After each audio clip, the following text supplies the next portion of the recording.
¿Qué tal? Reciban un saludo afectuoso. Esta es mi participación en cuanto al tema de vacunación. Agradezco a Salomón Tuyú por extenderme la invitación. Soy enfermero, trabajo en el área de salud pública en una institución pública en mi país, que es México. Y mi participación tiene como objetivo explicar las ventajas de la vacunación para asegurarle beneficio para las personas y la comunidad. Estaré hablando acerca de los antecedentes históricos de la vacunación en un siguiente clip. En otro hablaré acerca de lo que es la inmunidad. En otro hablaré acerca de la vacunación contra la COVID-19, al menos en cuanto a México se refiere. Puede ser que en algunos otros países, para todos los que nos escuchan, tengan algunas variaciones en cuanto al tipo de vacuna y en cuanto al laboratorio que la provee, así que puedo ofrecer lo que hasta ahora conozco en cuanto a lineamientos técnicos. En otro clip también hablaré acerca de las consideraciones generales del proceso de vacunación. Y por último, estaré hablando también de un testimonio de una trabajadora de la salud que fue vacunada. Para entender entonces qué es la vacunación, vamos a definir qué es la vacunación o el proceso de vacunación. Este proceso responde a la necesidad de preparar al cuerpo ante agentes infecciosos que por sus características pueden resultar perjudiciales para el organismo o la propia vida.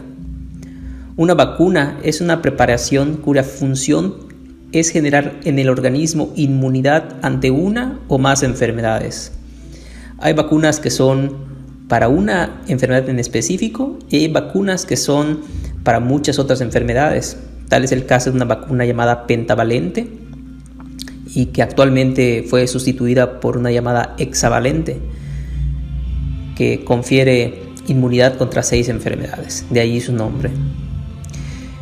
Entonces, las vacunas estimulan al cuerpo para producir anticuerpos que sean capaces de reconocer y atacar a los agentes infecciosos. Las vacunas pueden estar constituidas a partir de microorganismos como las bacterias o virus muertos o atenuados o productos derivados de ellas. Un virus muerto es una vía segura de vacunación, a lo mismo que un virus atenuado. Un virus atenuado quiere decir que está vivo, por así decirlo, porque no es un organismo que tenga vida en sí mismo, el virus, pero se llama atenuado porque está debilitado. Y un producto derivado de ellos puede ser una proteína, a partir de la cual el sistema inmune es capaz de reconocer y generar anticuerpos específicos contra ese virus, a partir de una partícula minúscula de él.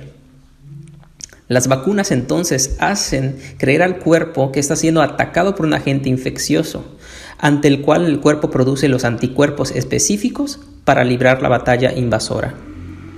Al ser preparados especiales que no producirán la enfermedad, pero sí generarán una respuesta natural de enfrentamiento en el cuerpo, el resultado es un sistema inmune capaz de reconocer y combatir al enemigo con eficacia y con menores impactos para el organismo.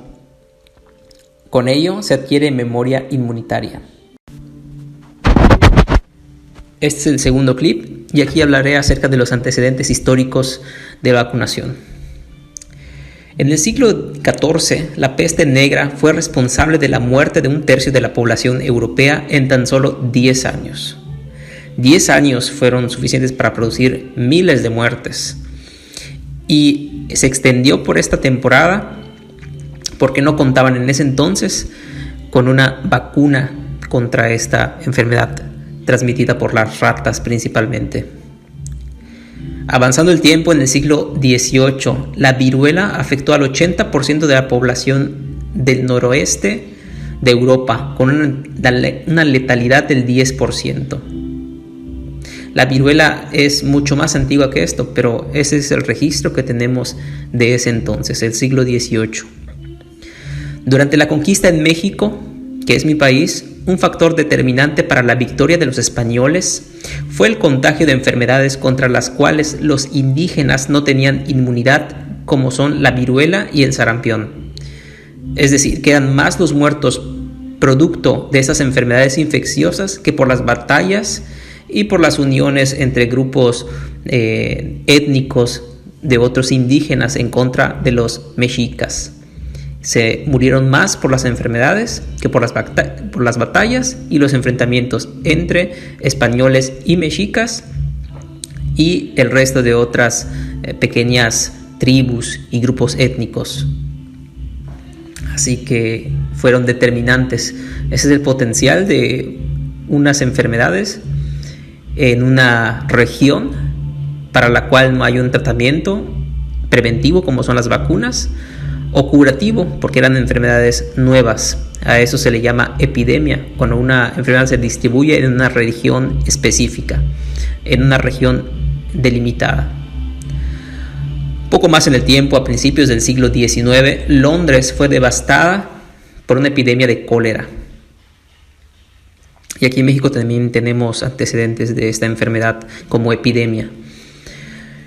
En el año 1918, la gripe española mató a más de 20 millones de personas, más de los que murieron durante la Primera Guerra Mundial. Se tiene el registro del año 1100 de la descripción de la variolización, que en China consistía en hacer una incisión en la piel de la persona, ponerle polvo de la costra de una persona enferma de la viruela, luego se cerraba la incisión y se aislaba a la persona de los demás para que la enfermedad le atacara de manera leve hasta lograr su recuperación. Estos eran virus atenuados o anticuerpos de la persona en proceso de recuperación o en proceso de batalla activa contra la enfermedad. En la India les ponían a los niños las ropas de los enfermos de viruela que estaban impregnadas de las materias contenidas en las pústulas, que son lesiones en la piel, variolosas, y se cubrían con las mismas ropas las heridas. En los pueblos africanos se practicaba la inoculación, que es la introducción de una sustancia en el cuerpo, frotando el pus de un enfermo sobre la incisión realizada previamente a la persona que se quería proteger. Unas veces en el dorso de la mano izquierda y otros en el pliegue del muslo o en el codo. El conocimiento del método se transmitió a los pueblos del entorno del Asia Menor, Oriente Próximo, Cefalonia, Tesalia, Constantinopla, el Bósforo, que actualmente es Turquía, al igual que Constantinopla, y donde era utilizado por las clases populares como la prevención de la enfermedad. Estos son los antecedentes, es la forma primitiva de vacunación, por así decirlo. Más adelante vamos a hablar un poquito acerca de cómo la inmunidad se adquiere, y esta era una vía, la variolización. Así que la variolización por inoculación, que es introducción de una sustancia en el cuerpo debajo de la piel, fue conocida en Europa a principios del siglo XVIII, principalmente por la comunicación de un médico italiano de apellido Timoni e introducida en 1717 por Lady Montagu, esposa del embajador inglés en Constantinopla, quien hizo variolizar a sus hijos por un médico griego y enfermó a los niños levemente, quienes se recuperaron con rapidez, vencieron la enfermedad, por lo que la dama difundió la noticia entre las numerosas familias de la nobleza. Así se extendería el procedimiento en Inglaterra, donde se instalaron casas especiales para la variolización, en las que trabajaban especialistas. La extensión del método abarcó el continente y alcanzó un éxito rotundo en Francia, donde se estaba dando particularmente una mayoría de casos en ese tiempo. Muchas vidas pudieron conservarse gracias a la variolización. No obstante, la práctica presentaba serios peligros en ese tiempo, pues la viruela existía y reaparecía. La variolización, aunque extendida, no era general y por ende no cubría la totalidad de la población, y como riesgos importantes podemos señalar el hecho de que en ocasiones las personas varioladas enfermaban gravemente de viruela. pues el producto inoculado era pus extraída de una pústula reciente y además era factible la transmisión de otras enfermedades, puesto que era una transmisión de persona a persona sin contar con antecedentes médicos de la persona donadora, por así decirlo, del pus o la materia. Era un acto de hombre a hombre. Fue preciso entonces encontrar otro procedimiento que inmunizara con seguridad y que no fuera peligroso. Aquí estamos hablando de un tema de seguridad. Es así que se inició el estudio de las vacunas. En 1796, Edward Jenner inocula a James Phipps, un médico de 8 años, con la vacuna antivariólica. Esta es una vacuna contra la viruela, enfermedad que data de milenios antes de Cristo y que había cobrado la vida de miles de personas a lo largo de la historia. No podemos tener un registro preciso, ya que no existían disciplinas médicas como la epidemiología, que se encarga de datos estadísticos, y tampoco eran registradas en un sistema de salud, pero bien pudieron ser millones. Algunas cifras de datación ofrecen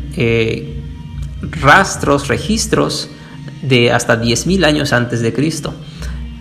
Tal vez a algunos les haga un poquito de ruido esa fecha, pero es una estimación. Por lo menos 6.000 años antes de Cristo, 4.000 años antes de Cristo, sí había evidencia de esta enfermedad, la viruela. El médico observó que los pastores que ordeñaban a las vacas, sufrían un tipo de viruela típico de estos animales. Las jóvenes solo desarrollaban unas ampollas similares a la de la viruela humana.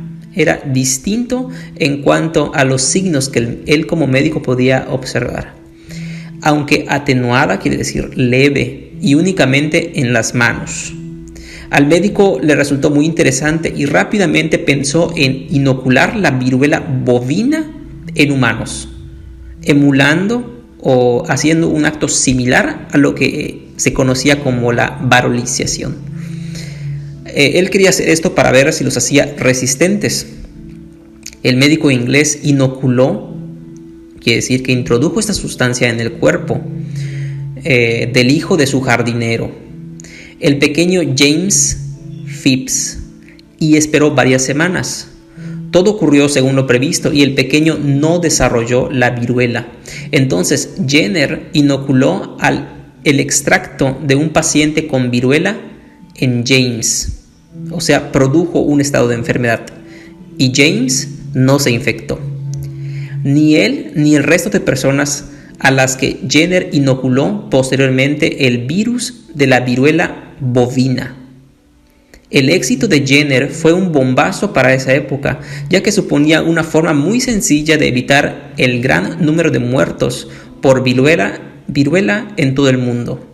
Sin embargo, pese a que su método funcionaba, Jenner hasta ese entonces no tenía ni idea de qué era exactamente lo que protegía a los inoculados con viruela bovina de la viruela humana. De hecho, en ese entonces no se conocía el origen de la enfermedad, ya que ni siquiera se sabía qué era un virus. Aunque los descubrimientos de Edward Jenner fueron muy importantes, no supusieron un gran cambio en otras enfermedades infecciosas, únicamente viruela. De hecho, tuvo que pasar casi un siglo para que se desarrollaran nuevas vacunas. Eso sí, a partir de 1880 y en cuestión de 10 años, se desarrollaron 6 nuevas vacunas contra diferentes enfermedades, como lo son el anthrax, la rabia, el cólera, el tétanos, la difteria, la diarrea crónica intestinal grave, entre otros. ¿Qué pasó a finales del siglo XIX que hizo que se volviesen a desarrollar muchas otras vacunas cuando en casi 100 años no se había diseñado ninguna nueva, además de la viruela? Lo que pasó fue que el químico francés Louis Pasteur expuso su teoría germinal de las enfermedades infecciosas, en las que postulaba que toda enfermedad infecciosa tenía su causa en un germen, es decir, algo minúsculo con la capacidad para infectar y propagarse entre las personas. Louis Pasteur desarrolló una vacuna para la rabia y el anthrax y participó en la popularización de los mismos, asignándoles el nombre de vacuna. El origen, según Pasteur, viene de la palabra latina vaca o vaca, en homenaje a los experimentos de Edward Jenner con la inoculación de la viruela bovina, también conocida como viruela vacuna. Es hasta el año 1719 que la Organización Mundial de la Salud, OMS, declara erradicada la viruela. Así que se puede trazar en el tiempo, en la historicidad, la viruela desde los orígenes de la humanidad hasta el año 1979 después de Cristo. Todo eso se tomó para erradicar por completo la enfermedad, gracias a la vacunación. Este es el tercer clip y en este hablaré acerca de la inmunidad. El término inmunidad proviene del latín immunitas, que significa exento. Es la capacidad que tiene el organismo para defenderse de agentes externos. El sistema inmunológico es el encargado de dar una respuesta encaminada a eliminar lo ajeno. La respuesta inmune es la forma en que el cuerpo se defiende contra microorganismos, células cancerígenas y sustancias potencialmente perjudiciales, como son toxinas. Los anticuerpos son proteínas especializadas producidas por el sistema inmunológico que ayudan a la destrucción de células invadidas por virus, bacterias o sustancias nocivas. Se llaman también inmunoglobulinas a estas proteínas. Hay distintos tipos de inmunidad. Hay dos principales ramas y una se llama inmunidad innata y otra se llama inmunidad adaptativa o adquirida. Hablaré primero de la inmunidad innata. Es también llamada inmunidad natural. En ella participan las barreras naturales como son la piel, las mucosas, los epitelios. No confiere protección contra una reinfección y tampoco contra enfermedades específicas, ya que no tienen memoria inmunológica y es de corta duración. Un mecanismo de esta inmunidad innata natural es, por ejemplo, la función de secreción de moco de nuestros cuerpos. Cuando un agente invasor o microbio entra por la narina, que es el orificio de la nariz, nuestro cuerpo produce moco para atraparla con algunos anticuerpos, y también el epitelio de los cilios van cumpliendo una función de arrastre hacia afuera hasta que nosotros nos percatamos de que tenemos mucosidad y podemos retirarlo. Entonces es una función de barrera primaria que tiene nuestro cuerpo.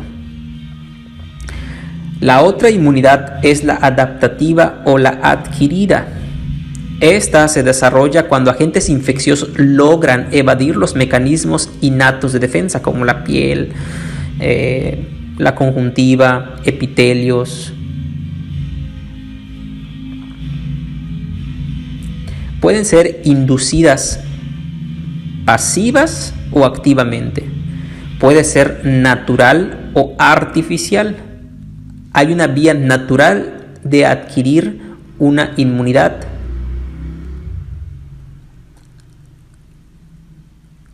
y hay también una artificial. Este tipo de inmunidad, la adquirida, produce una memoria. O sea que el cuerpo reconoce al agente infeccioso cada vez que entre en el cuerpo. Esto puede ser más de una vez. Hay algunas subdivisiones en la inmunidad adaptativa o adquirida. Son dos principales ramas. Está la adquirida activa y está la adquirida pasiva. La activa es la que el cuerpo produce al crear sus propios anticuerpos y lo hace a través de dos vías, una natural y otra artificial.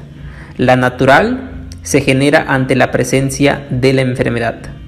Al uno superar una enfermedad, crea los anticuerpos específicos contra esa enfermedad, contra esa variante de enfermedad.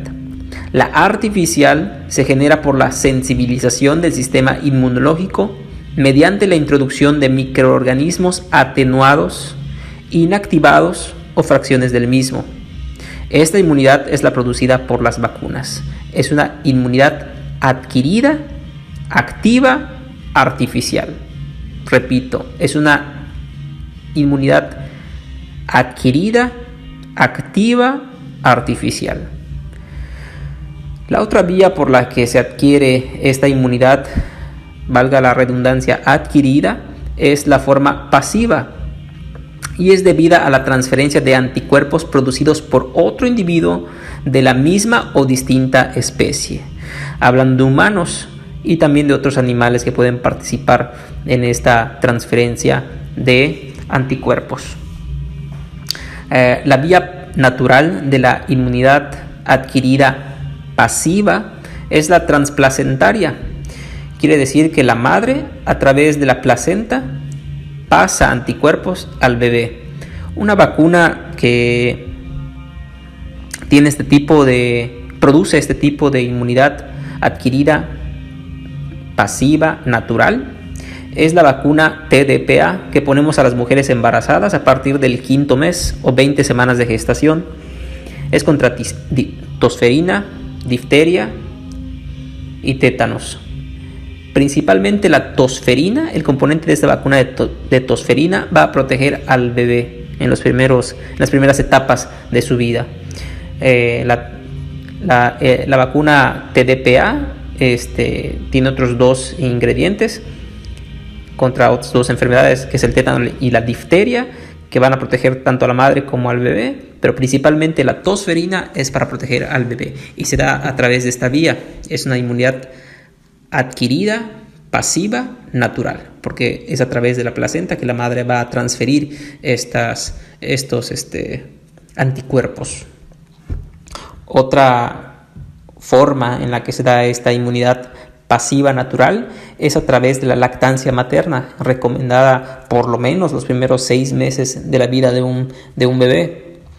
Y las primeras secreciones de leche a través de las glándulas mamarias se denomina calostro, es la primera lactancia y es todo un preparado especial para que el bebé pueda recibir la memoria de inmunidad que tenga la madre. Todo el récord de vacunas que se haya puesto esa persona en su vida, la madre se lo transfiere a través de la lactancia al bebé. La inmunidad adquirida pasiva artificial se da mediante antitoxinas o antídotos, también llamados favoterápicos. Aquí participan animales de otras especies. Se ha observado que, por ejemplo, las zarigüeyas, no sé cómo se les llama en sus países, pero el animal, la zarigüeya, es inmune ante las mordeduras de las serpientes y a través de ello se logra un preparado especial que es usado para los antídotos antiviperinos. También esta inmunidad adquirida, pasiva, artificial, es a través del plasma sanguíneo. Y hace poco fue un tratamiento ofrecido contra la enfermedad del COVID, el plasma sanguíneo de pacientes recuperados. Y se observó estadísticamente que había una mejor recuperación y una mejor convalecencia, que es el proceso para la sanidad, de las personas que recibían una transfusión de plasma sanguíneo de pacientes que ya se habían recuperado del COVID. Y también se da esta inmunidad adquirida pasiva artificial a través de unos preparados llamados gamaglobulinas, que son anticuerpos específicos. Un preparado que se pone vía intramuscular para que las personas hagan frente a determinadas enfermedades como el tétanos, la rabia, y hay una general que es la inmunoglobulina humana, que también aplicamos para ciertos procesos de enfermedad como tratamiento. Bueno, esas son las formas de adquirir inmunidad. Les hago un resumen. Hay la innata, que es las barreras que tiene nuestro cuerpo, como la piel, epitelio, mucosas, y la adquirida, que es a través de la exposición a un microorganismo. Esto puede ser de una manera activa, natural, cuando el cuerpo supera una enfermedad y tiene por un tiempo determinado una inmunidad ante ellas. No siempre es permanente, a veces es de un periodo de tiempo, dependiendo de la enfermedad. Y también esta inmunidad activa es artificial, que es mediante la vacunación. La otra forma de adquirir inmunidad es la forma pasiva. La natural es a través de, por ejemplo, la madre en la vía transplacentaria o en el calostro, que es la lactancia primera, y también de forma artificial recibiendo productos de la especie humana o también de otros animales, como son el caballo, la zarigüeya. Muy bien. Las vacunas tienen algunos componentes que también quiero mencionar, porque es parte también de lo que es el proceso de inmunidad. Las vacunas están compuestas de estos elementos. Un antígeno, que es la molécula o fracción de esta que es reconocible por el sistema inmune. Puede ser un virus atenuado, puede ser una fracción de una toxina, de una bacteria o de una proteína de un virus. Esto es el antígeno, lo que va a producir una génesis de anticuerpos. De ahí proviene ese nombre. También las vacunas contienen un excipiente, que es una sustancia añadida a un medicamento, o en este caso a las vacunas, para permitir que tome la forma, la consistencia y la estabilidad necesarias para ser inoculados o introducidos en el cuerpo. Este excipiente puede ser agua, solución fisiológica, también conocida como solución salina, o también otras sustancias. Las vacunas también contienen conservadores regulados por las agencias reguladoras como la FDA, la COFEPRIS, etc. Puede tener un determinado nombre según el país del que ustedes sean. Los organismos gubernamentales sanitarios que regulan estos agentes conservadores. También algunas vacunas contienen antibióticos. Algunos los contienen para prevenir la contaminación bacteriana durante el proceso de manufactura. También las vacunas contienen un estabilizante, que es una sustancia empleada para mantener las características físico-químicas o biológicas del preparado, como son azúcares, aminoácidos y proteínas. Contienen también adyuvantes, que son sustancias incorporadas que incrementan o potencian la respuesta inmune. Tiene también inactivantes, que son sustancias que eliminan la capacidad reproductiva o tóxica de un agente infeccioso. Por ejemplo, la vacuna tetánica contiene un inactivante particular que evita que la bacteria del tétanos, Clostridium tetani, pueda reproducirse. También se cuenta con fases. Esos son los elementos constitutivos de una vacuna. Pero además, para que una vacuna sea segura, hay unas fases de desarrollo, que son las fases 1 a 4. La fase 1 trata acerca de la seguridad, que esta vacuna no sea dañina para el cuerpo, para el organismo que va a recibirla. La fase 2 incluye procesos, normas, regulaciones, vigilancias, tanto de seguridad como de inmunogenicidad. Quiere decir que además de ser segura, sí cause una protección relativa contra una enfermedad o enfermedades específicas, que tenga el potencial de producir anticuerpos en la persona. La fase 3 incluye la seguridad, la inmunogenicidad y la eficacia. Quiere decir que esté comprobado científicamente, mediante el método científico, que la persona en efecto contiene los anticuerpos específicos contra la enfermedad que se desea prevenir o evitar. Y hay una cuarta fase, que es la fase de vigilancia post-comercialización.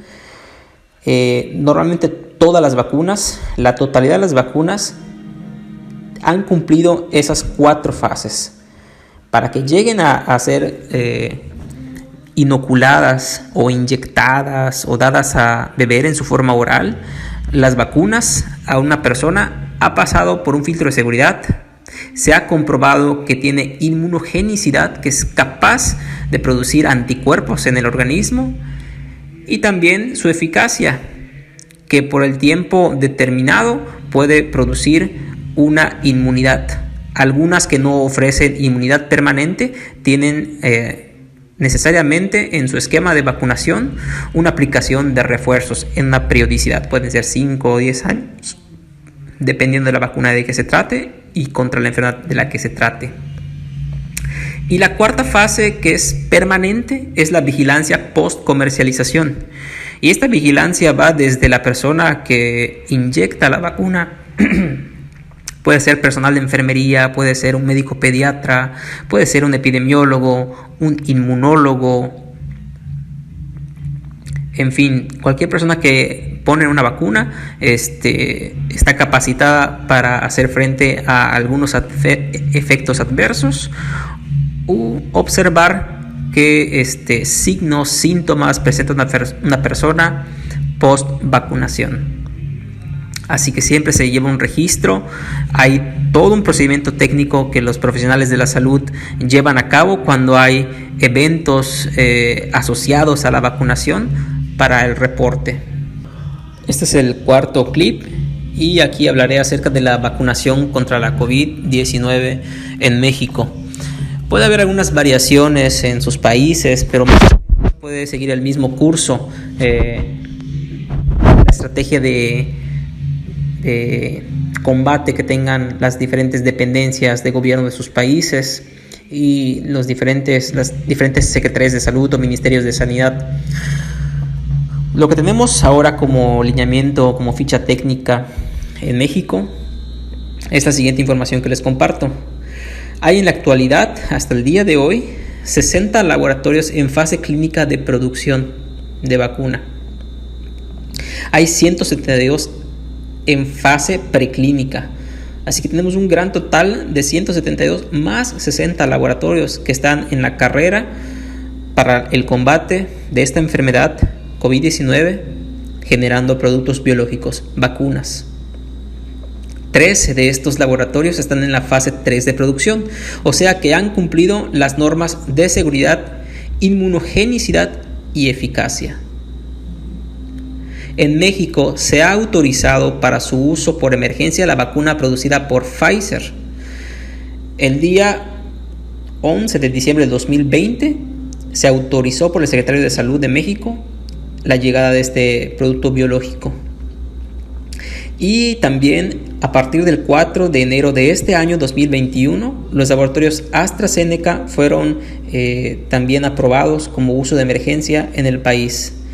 Hay otros estudios de otros laboratorios, pero que cuenta con permiso bajo la expresa aceptación de personas que fungen como voluntarios para recibir esta vacuna, como son los laboratorios CanSino, que por medio de licitaciones, permisos estatales, al menos aquí en México, han tenido la oportunidad de inocular a algunas personas. Eso es por la vía de la participación voluntaria. De manera oficial en México tenemos hasta el momento 2 y se puede ampliar. Creo que ya hay pláticas en noticias de que también estará disponible la vacuna rusa Sputnik 5. Pero hasta ahora son 2, Pfizer y AstraZeneca.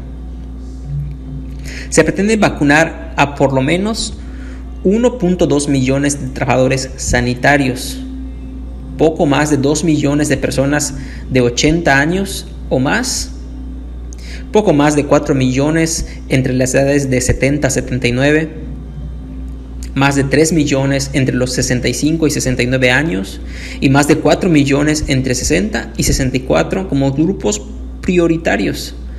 Además, estarán contemplados para la siguiente avanzada de vacunación personas con factores de riesgo, como son las enfermedades crónicas, entre ellas diabetes mellitus, insuficiencia renal crónica, hipertensión arterial, y las que impactan en la capacidad inmune de las personas, como son el cáncer, el VIH, el lupus eritematoso. Alguna condición que comprometa el sistema inmune podrá ser candidata a una persona ajena a esas edades, por ejemplo de 60 en adelante, para recibir la vacuna. Y también aquí en México se planea que el personal docente también esté en un grupo subsecuente al personal sanitario y a las personas en edad adulta mayor o con enfermedades crónicas. Finalmente será para el resto de la población. Estoy hablando en específico de la vacuna de Pfizer. Para el ejercicio de vacunación se cuenta actualmente en México con la participación de las Fuerzas Armadas encargadas de la logística, distribución, preparación y también de las instituciones de salud. Actualmente y para toda vacuna cumple el criterio de no poner en estados febriles, o sea, con fiebre o calentura, como en algunos lugares se conoce a la fiebre. Quiere decir que de 38 grados para arriba de temperatura no es candidata a una persona para vacunación. También en específico esta vacuna de la COVID-19 no se puede administrar a personas con trastornos hemorrágicos como son la hemofilia. No se puede poner a personas en un lapso menor de 30 días si ha recibido la vacuna contra la influenza o alguna otra vacuna. Tampoco a personas que cursen con COVID-19 o sus síntomas residuales. Esto es porque el sistema inmune está comprometido, ya sea por la acción de génesis de anticuerpos si ha recibido una vacuna reciente o por el deterioro que ha causado en el organismo la infección, la enfermedad del coronavirus. La vacuna actualmente en el país de México, no sé en sus países, pero actualmente México no es obligatoria, pero sí es conveniente. Es gratuita y hasta la fecha no está disponible, al menos aquí en México, de forma particular. Quizá más adelante sí esté. Creo que el presidente de México hizo un comentario al respecto de que hay la posibilidad que más adelante se permita el uso particular y cualquier persona que quiera la vacuna puede ir y comprarla. Pero esto se trataría de otras vacunas diferentes a las de Pfizer. Pfizer tiene una licitación exclusiva con México y el personal militar, las Fuerzas Armadas, están a cargo de la distribución, el resguardo, la logística del proceso de vacunación, tanto por costos, tanto por las especificaciones técnicas para aplicarlo. Cabe mencionar que esta vacuna producida por Pfizer es una de las vacunas más cuidadosas en cuanto al proceso de preparación, descongelamiento. Tenemos una red que le llamamos nosotros red de frío, que consiste en la logística que hay en el congelado de las vacunas, en todos los eslabones, en todas las fases que conllevan, desde los almacenes centrales a nivel federal hasta los estatales, hasta los consultorios en donde se aplican las vacunas. Entonces, esta vacuna de Pfizer es diferente el proceso que sigue, porque está resguardada en ultracongelación hasta 70 u 80 grados bajo cero para la conservación, y tiene dos procesos de descongelamiento y tiene una técnica especial de preparado que es totalmente distinta a todas las vacunas que normalmente nosotros manejamos con población pediátrica o adulta. Es una vacuna que tiene un estilo técnico de preparar y para también aplicarlo a las personas. Así que por lo menos esa vacuna Pfizer aquí en México no es para el uso particular. De hecho, estamos ahora en una fase en los estados de recepción de la vacuna, capacitación del personal para posteriormente colaborar con las Fuerzas Armadas, como son la Marina, la Guardia Nacional, la Sedena, para la aplicación de las vacunas en esa escala. Primero personal de salud que atiende las salas COVID, posteriormente el demás personal hospitalario que colabora con población general,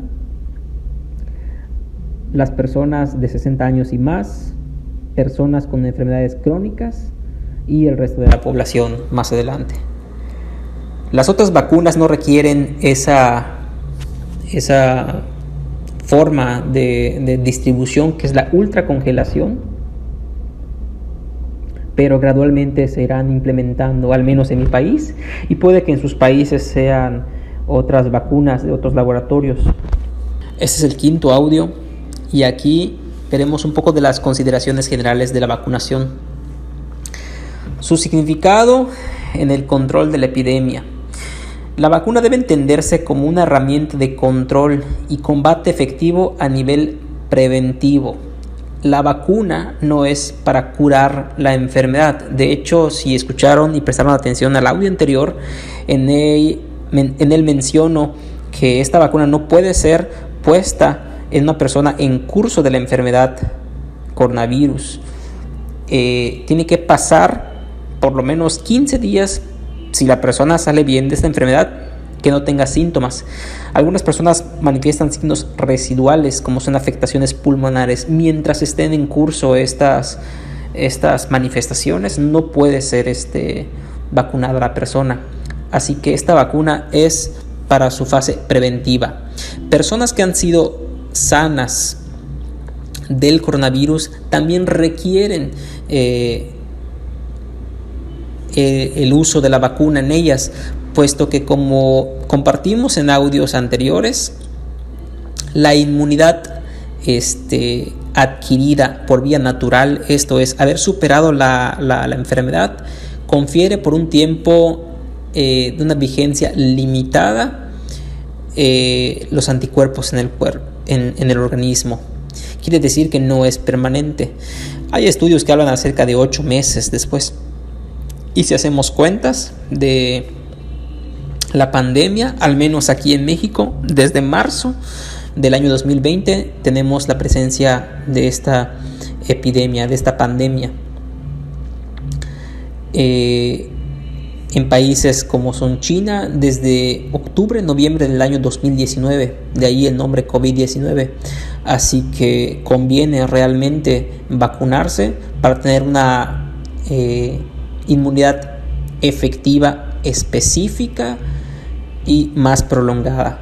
Aún no hay estudios que puedan determinar qué tanto se extiende la vigencia de la protección de esta vacuna. Así que por lo menos podemos asegurar que es mayor a la inmunidad natural adquirida. Quizá con más estudios, porque aún estamos en la etapa 4 de la vacunación, que corresponde a la vigilancia post comercialización, se pueda tener más datos y tal vez algún laboratorio necesite aplicar una siguiente sesión de vacunación de refuerzo, como ocurre con algunas vacunas como son tétanos, que debe tener un refuerzo cada 5 o cada 10 años, dependiendo de la región. Si es una región tetanogénica en la que se den casos consecutivos de la enfermedad, que tenga presencia esa enfermedad. Así que probablemente un laboratorio determine, según sus estudios post comercialización, que las personas que recibieron vacuna de su laboratorio requieran un refuerzo tal vez en unos años. Eso todavía no lo sabemos porque estamos en esa etapa apenas de comercialización, y en los estudios y vigilancias posteriores que los laboratorios tengan van a determinar cada uno en particular cuál requiera una vacunación de refuerzo y en qué periodicidad esto sea. Así que la vacuna no es una cura contra la enfermedad, es un procedimiento mediante el cual se capacita al sistema inmune para hacer frente a la enfermedad. ¿Cuáles son los alcances de la vacunación? Hasta ahora ha sido probado en mayores de 16 años y en embarazadas, y puede ser puesta la vacuna contra el coronavirus con toda seguridad. Esto es la vacuna de todos los laboratorios que han cumplido hasta la fase 3 y lo han hecho con éxito. ¿Cuáles son sus limitaciones? La vacuna no evita la enfermedad en el sentido de tener un escudo protector. Evita los estragos que la infección puede causar en una persona no vacunada. Las personas aún pueden contraer la infección, pero estarán capacitadas para superarla sin mayor problema. No evita la transmisión tampoco. Una persona puede transmitir el virus en secreciones, en las manos, en los materiales que transporta, en los objetos. Puede estar el virus en las superficies. En fin, se considera que esta enfermedad es epidémica porque está en una región determinada, y también es pandémica por su alcance global. Así que se puede considerar que el virus puede estar presente en todo lugar, y esa debe ser nuestra concepción siempre, no para estar en paranoia, sino para tener los cuidados adecuados, como son el uso del alcohol gel, el lavado de manos, el uso de mascarilla, el evitar prestar artículos personales, el tener una distancia de por lo menos 1 metro, 2 metros entre las personas, evitar aglomeraciones, etc. Los efectos adversos, ¿cuáles son? Bueno, entre los efectos adversos se ha reportado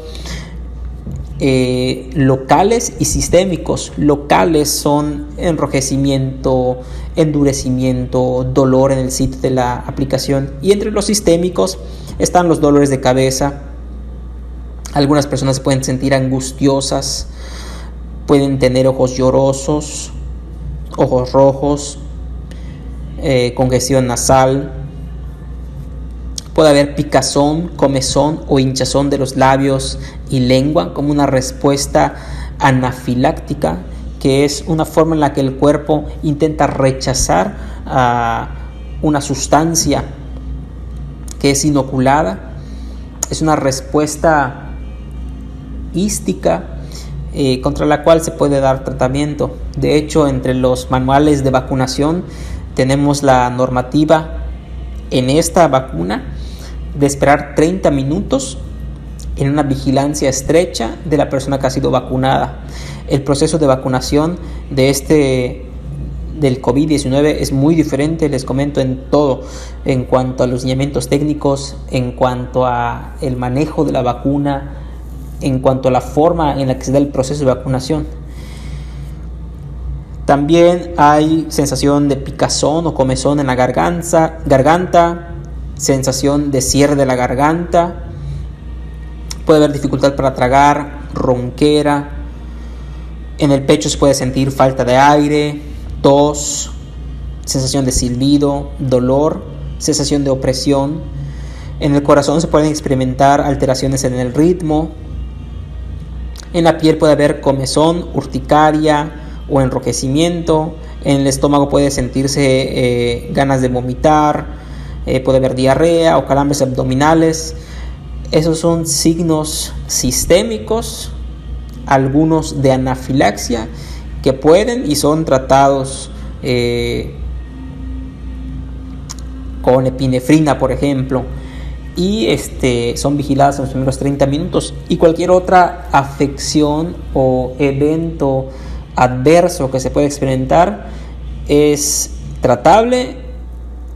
Y aquí sí quisiera hacer un paréntesis para especificar que la verdad son casos muy minúsculos, mayores incidencias. Particularmente han circulado noticias de, por ejemplo, una enfermera en Estados Unidos o médico, no me acuerdo si era médico o era enfermera, que experimentó parálisis facial. Eso no es algo atribuido a la vacuna, a ninguna vacuna. Puede ser algo que ella iba a presentar en un momento determinado de su vida. A eso se le conoce como EBC, o evento vascular cerebral. También en algunos lugares lo conocen como embolia, y es algo que no está ligado de ninguna manera a la vacunación. Estadísticamente, si nosotros contamos entre 1 millón o 10 millones de personas, estadísticamente algunas cuantas van a morir hoy de infartos, de embolias, de trombosis, y no quiere decir porque algunas de ellas hayan sido vacunadas que es inherente al proceso de vacunación ese término de sus vidas. No es así. También las vacunas tienen algunos enemigos, como son la desinformación y las campañas conspiranoicas. Aquí en México tenemos un personaje de la televisión que es Pati Navidad, que ha recientemente hecho declaraciones de esta rama de conspiración que son muy fantasiosas, muy infantiles, por así decirlo, pero lamentablemente hay gente que la cree. Y bueno, los que más o menos tienen un poco de instrucción, los que más o menos leen, los que más o menos tienen un poco de conocimiento, se dan cuenta de que ese discurso es solo paranoia, hacen conjeturas muy infundadas. Entonces es fácil discernir cuando es algo falso, ¿no? Pero bueno, hay personas en países como Argentina que están en la rama médica, omito el uso de nombres, pero que han circulado videos, y como son médicos y como tienen una carrera en medicina, hacen un poco de ruido por estar con algunos grupos antivacunas que tienen ideologías que les hacen pensar o rechazar toda la evidencia histórica, toda la evidencia de estudios, de ensayos clínicos, estudios de investigación que no son propios de unos laboratorios, sino de organismos internacionales. Es cierto que las personas, por su praxis médica, tienen experiencia en el tratamiento de enfermedades, en el conocimiento de pacientes, pero no tienen ese big data que es los estudios, que a manera en cuanto a lo global tienen esta información.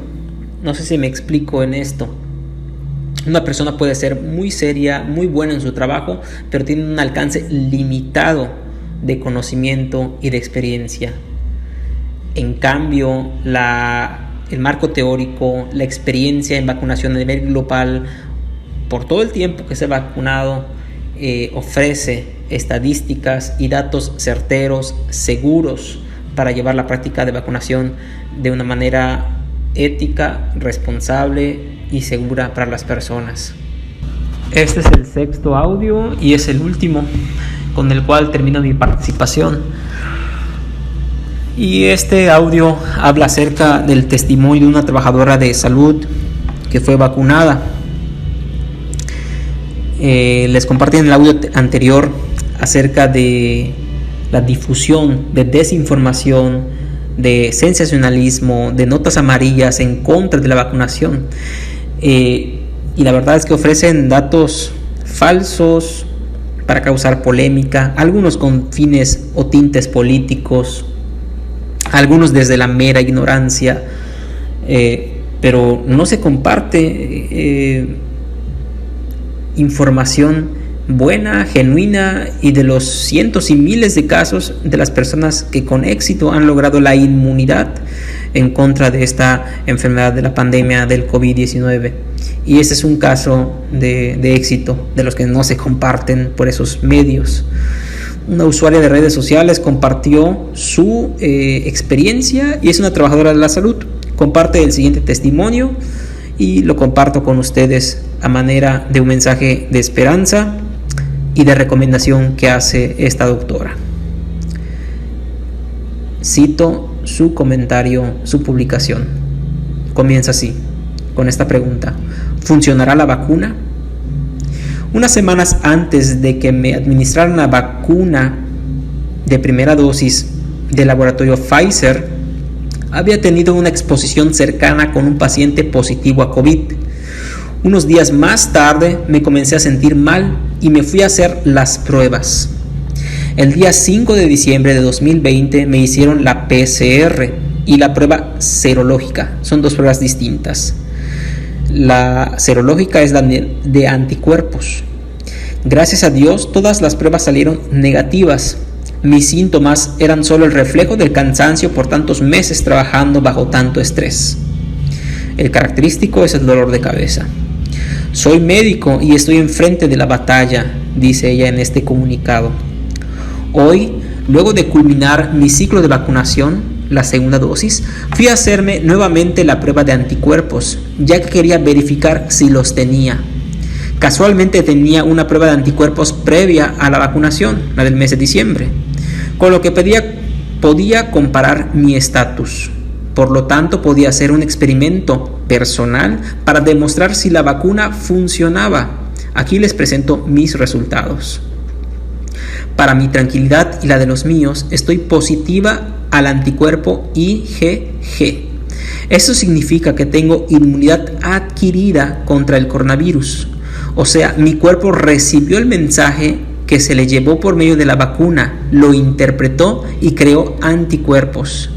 Mi cuerpo está preparado para atacar al coronavirus en caso de tener que enfrentarlo. El anticuerpo IgM está negativo porque no estoy infectada. Hago un paréntesis para explicarles esto. El IgG es el que se muestra, es el anticuerpo que se muestra al recibir inmunidad adquirida. Y el anticuerpo IgM es el que se desarrolla cuando uno tiene una exposición natural a la enfermedad. O sea, esta médica no tiene anticuerpos porque se haya enfermado, sino porque los adquirió a través de la preparación del sistema inmune mediante la inoculación de una vacuna. Ella concluye este comunicado con este mensaje: te cuento esto para que veas que la vacuna funciona. Los síntomas de reacción que se presentan tras la vacuna son mínimos. A mí me administraron el refuerzo de la vacuna hace 2 días. Ayer sentí un poco de molestia en el área de la inyección y un leve dolor de cabeza, que se controló muy rápido con medicina de venta libre. Trabajé hoy todo el día y estoy bien. Ella concluye con este mensaje positivo y de recomendación: infórmate, vacúnate, salva vidas. Pronto nos podremos reunir y abrazar. Junto con estos audios adjuntaré la foto de los laboratorios que se hizo este médico, esta mujer médico, y con los resultados de sus pruebas, la PCR y la serológica, antes y después de la vacunación. También adjuntaré los lineamientos técnicos de las vacunas en México. Puede haber variaciones en sus países, dado a que algunos laboratorios tienen licitaciones con algunos gobiernos, pero ustedes pueden consultar eso con las secretarías o ministerios de sanidad que haya en sus países. Pueden consultarlo con personas que trabajen en el sector salud, enfermeros, médicos, y con las fuentes oficiales.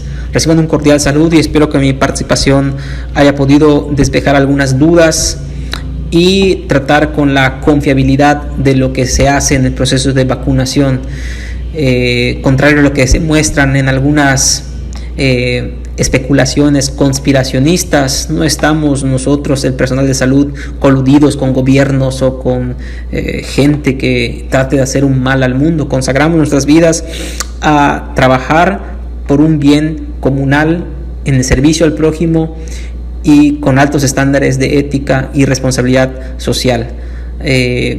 acérquense a preguntarle a personas que trabajan en el área médica, en específico en áreas epidemiológicas, de pediatría o de inmunología, que son las especialidades médicas que tienen una estrecha relación con la vacunación.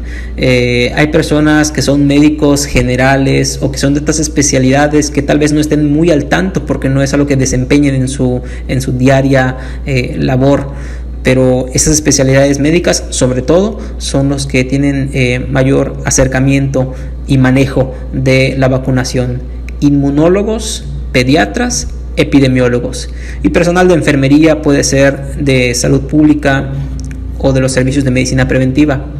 Además de que cada gobierno tiene canales oficiales y voceros especiales para los comunicados. Esténse pendiente de ello porque realmente únicamente de ahí puede venir información fidedigna de lo que son las vacunas y el curso de la pandemia en los distintos países y a nivel global. Reciban un afectuoso saludo y espero que esto pueda ayudarles para el cuidado personal y de las familias y personas que tienen a su cargo. Cualquier duda, información posterior pueden ser hechas, pueden ser enviadas a Salomón y yo con él me contacto, porque actualmente no tengo el servicio de WhatsApp, y estaremos programando posteriores participaciones. Espero que esto pueda ser de ayuda para todos ustedes. Hasta luego.